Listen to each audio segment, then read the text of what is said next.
The Robert Wesley Branch Show, a round table of wisdom where people from all across the planet, from all walks of life, and from all religious and sacred traditions convene for spiritual conversation.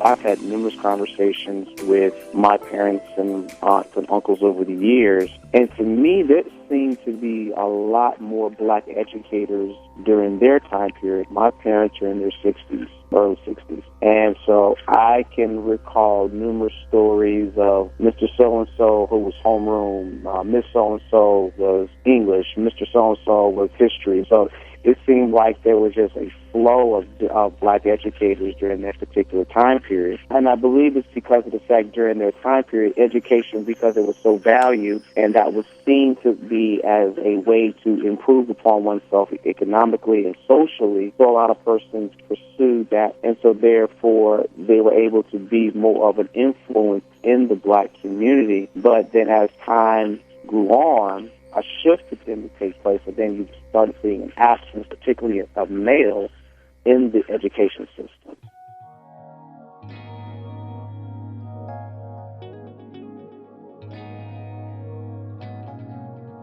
I had a student who lived in Potomac Garden, and this young lady would never bring her homework or outside projects or assignments to class.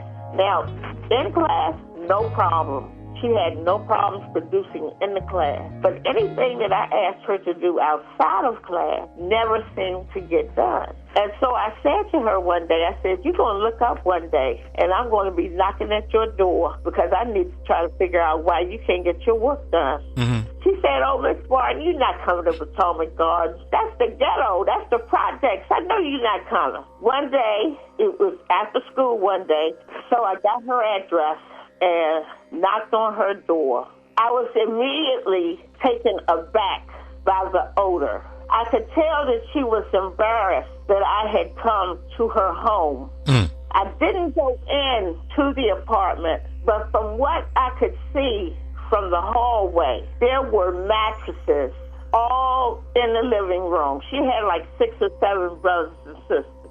There were mattresses all in the living room, dirty and grimy, with not even no sheets, just the mattress. At that point in time, I had an epiphany. I said, Lord, never will I ever again stress homework assignments to children who are not doing them, because there has to be a reason why it's not getting done. Teaching is a whole conglomeration thing. And if you're a good teacher, you know how to, first of all, relate to your students, not be on their level now.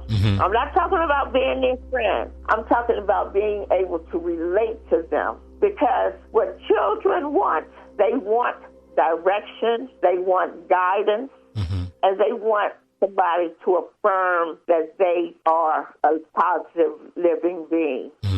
That's right. You are listening to the Robert Wesley Branch Show. Inspiration, wisdom, encouragement, and empowerment.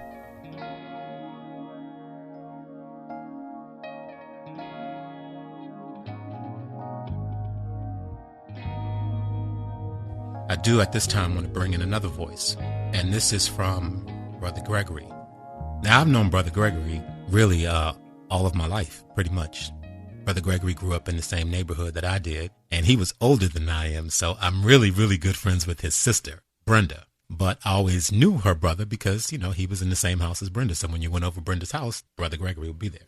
Brother Gregory writes, the presence of black males in the educational process is critical because of the American narrative and image of black men and the dynamics of the black family.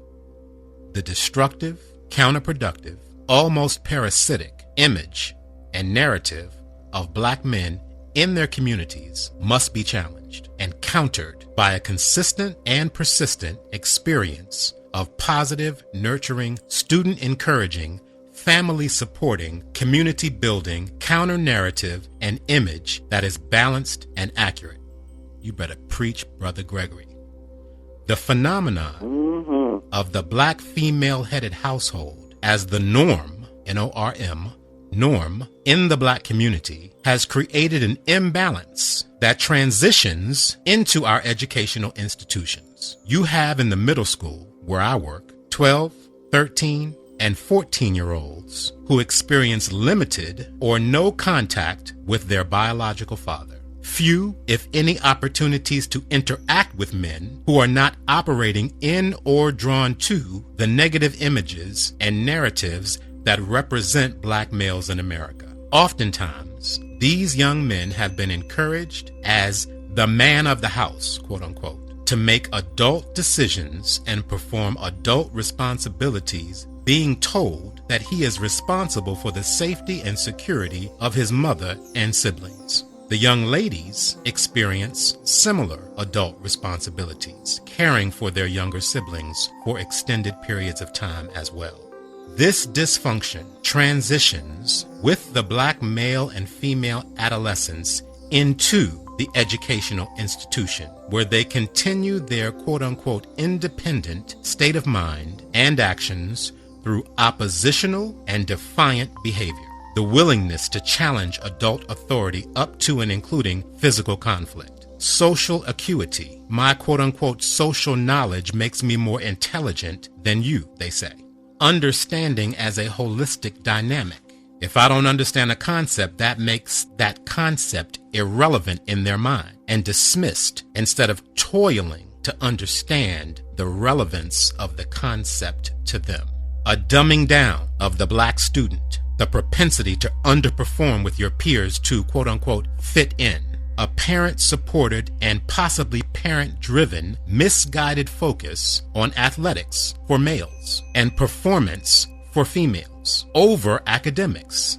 The failure-prone belief that my child will be the next quote-unquote superstar in his or her own chosen athletic or performance endeavor. And finally, the dynamics of psychosocial dysfunction that exist below and many times above the surface of the black family dynamic. It is under these conditions that educators, male and female, must teach students relevant information for growth, development, and lifelong learning. Black male educators provide the balanced perspective, approach, and opportunity that some black children only experience in their educational environment. That's Brother Gregory. You are listening to the Robert Wesley Branch Show. Inspiration, wisdom, encouragement, and empowerment.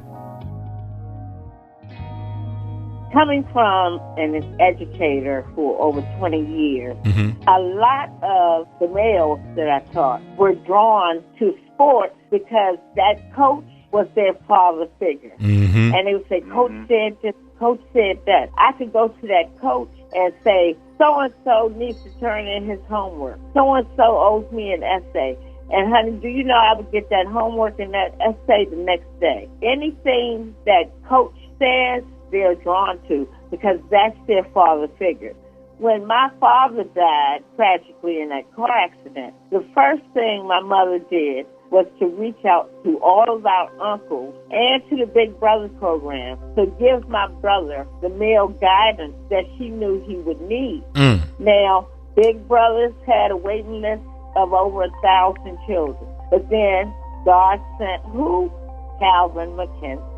That solved the problem of what he really needed in his life and what I needed in my life and what my mother needed. A lot of times when the male is absent in the home, there are places where these males are drawn to where they can get that father figure.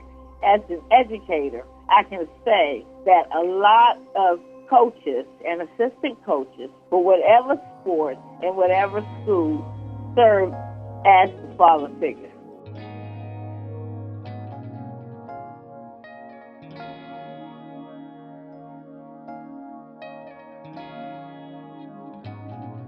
When I went to thank Brother Gregory for his comments, he wrote this: He says, "Thank you. I needed to release those feelings of complex frustration that I experience daily.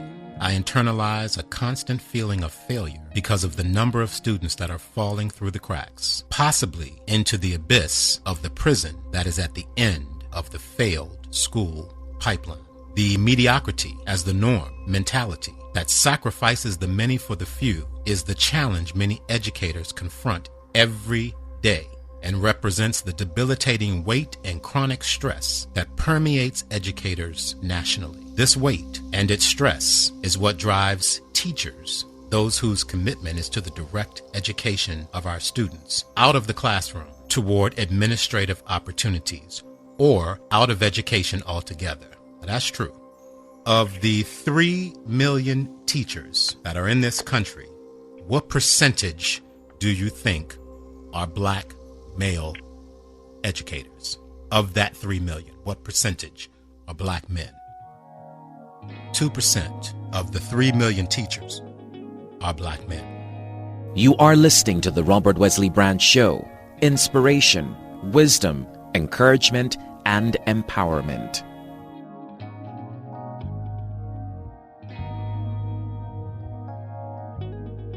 Let me bring in another voice. This is Sister Lynne. As one who hires teachers, I'm consistently looking for black male teachers to work in elementary schools. They are rare indeed. I've had the opportunity to work with some outstanding male educators and pray that more will select the field of education as a profession. Male educators, specifically male educators of color, are desperately needed in schools that serve black and brown children. All children, actually, but my most prevalent concern is black and brown children. I currently have 3 black male paraprofessionals in my building who are everything, in all caps, everything to my students. Unfortunately, I have no black male classroom teachers and 1 Caucasian male teacher who works with students with special needs. I'm working diligently to encourage, mentor, and coach the paraprofessionals that are under my leadership, trying to convince them to go into the classroom full time. I hope I'm successful. That's from Sister Lynne.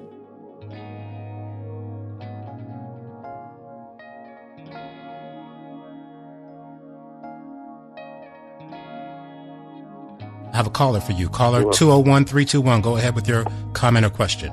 Greetings. This is Adasa. I'm calling from New Jersey. I appreciate the conversation and the dialogue because I'm actually in a situation right now where I'm pulling out all stop to try to reach the soul of my youngest child, or my youngest son.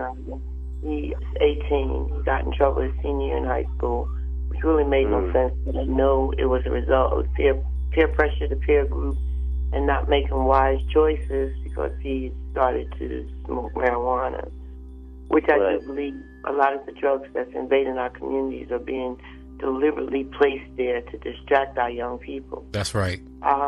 School systems, are set up as pipelines. It's obvious if you work inside, you see it. But my charge is the black male child, because I'm biased. I am the mother of all black males. And I believe that they have so much potential, but they just don't believe it. It's a psychological thing.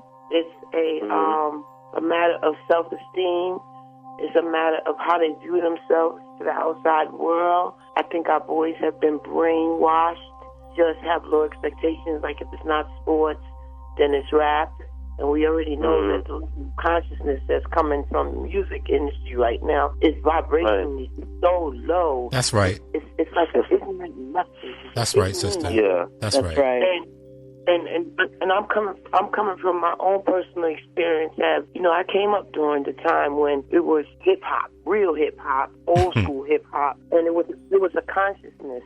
Now, as a mother, and looking at the next generation, I'm listening to what they're listening to, and I'm saying that's where the problem is coming from. That message is turning them into ignorant people. I have set up many opportunities for him to receive counseling, and even I put him in substance abuse programs so that he would stop smoking the marijuana, because I realized whenever he smoked it, his judgment was so off. I mean, he would just turn into a completely different person. All of the best programs that I found when we got there, it was young white women who pretty much was offering the counseling, who already had a preconceived notion that they were dealing with a thug. My son is just as bright in certain areas as I am. My son is just as gifted as both myself and his father, who is in the home. So he's not coming from a home where there's no family support. Mm-hmm. And we still have had major difficulties in finding a place to go where, okay, you don't want to communicate with your parents because it's a clash of generations. But is there any other place where you could go and sit down and talk to a brother? I'm actually a school teacher. I took my son out of private school and I put him in a local system for 3 years. It was the wrong time, the worst choice to date of my life. I paid a king ransom and I still don't see an end in sight, but I know it's coming and it's going to be better than where we are today. I'm beginning to understand what happened and why it happened. I did not understand and know that so many of our children, and I'm going to say children, our children, are so lost. Exactly. What could we do? Number one, we don't have any black psychologists. I'm sorry, we need some really good black psychologists, mental health experts. Yes. Who not connected to nonprofits, who just letting somebody sign a list and they come in there and they buy them some pizza and that's it. That's right. No, we need some really, really good people who are going to not only help them learn better coping skills and life skills, but also tell them who they really are. Exactly. You are listening to the Robert Wesley Branch Show. Inspiration, wisdom, encouragement, and empowerment.